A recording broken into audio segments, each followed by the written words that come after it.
Je ferai de toi une grande nation et je te bénirai.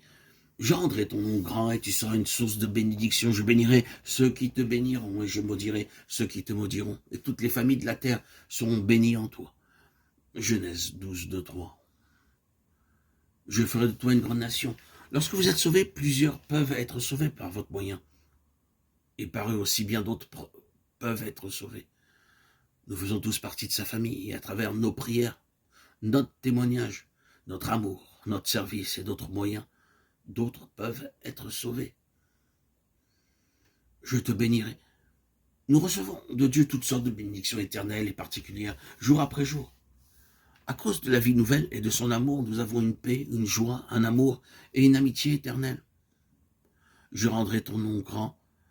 Lorsqu'un homme meurt, il est complètement oublié, quelle que soit son importance dans le monde. Mais celui qui naît de nouveau et tous ceux qui appartiennent au Seigneur Jésus-Christ seront accueillis dans les cieux à leur mort comme roi et sacrificateur. Tu seras une source de bénédiction. D'autres seront consolés, fortifiés, encouragés à travers nous. Je bénirai ceux qui te béniront. Veut bien dire ce que la promesse déclare. Je maudirai ceux qui te maudiront. Et la promesse qu'il ne permettra à aucune arme de l'ennemi de prospérer contre nous. Et toutes les familles de la terre sont bénies en toi. Cette promesse indique que nous avons un message pour toutes les nations, où que le Seigneur nous mène, nous pouvons donner le même évangile et le même message. Cette septuple bénédiction s'adresse à celui qui est prêt à se retirer du monde et des associations mondaines. L'Éternel apparut à Abraham et dit, je donnerai ce pays à ta postérité. Abraham bâtit là un autel à l'Éternel qui lui était apparu. Genèse 12, 7. Dans le verset 7, Dieu apparut de nouveau à Abraham. Abraham apprit comment adorer Dieu. Lorsqu'il obéit à Dieu et quitta tout, le Seigneur lui apparut pour lui enseigner comment adorer. Par l'autel, il apprit la leçon simple que quelqu'un devait mourir à sa place pour le rendre juste.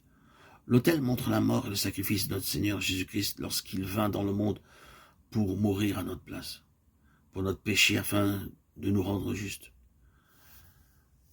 Plus nous apprenons à adorer Dieu, plus nous réaliserons quel grand prix il dut payer en mourant pour nous rendre justes. Nous ne sommes pas surnaturels lorsque nous naissons de nouveau. Nous devons affronter les épreuves, la tristesse, les souffrances, la maladie et toutes sortes de déceptions. Cependant, nous voyons que Dieu continue à nous protéger en tout temps. 1 Corinthiens 10, 13, 2 Corinthiens 2, 9, Psaume 27, 5. Nous avons besoin de nous rappeler lorsque nous sommes en grand danger, tentés ou éprouvés à cause de notre faiblesse humaine, que le Seigneur sait comment nous protéger. Lorsque nous nous engageons dans un chemin nouveau, nous sommes remplis de crainte. Mais le Seigneur, dans sa grâce et sa miséricorde, nous protège et nous sauve de toutes ces craintes. Nous devons lui être fidèles, nous confier en lui, et lui obéir. Puis, nous connaîtrons une croissance progressive dans la vie spirituelle et dans la foi.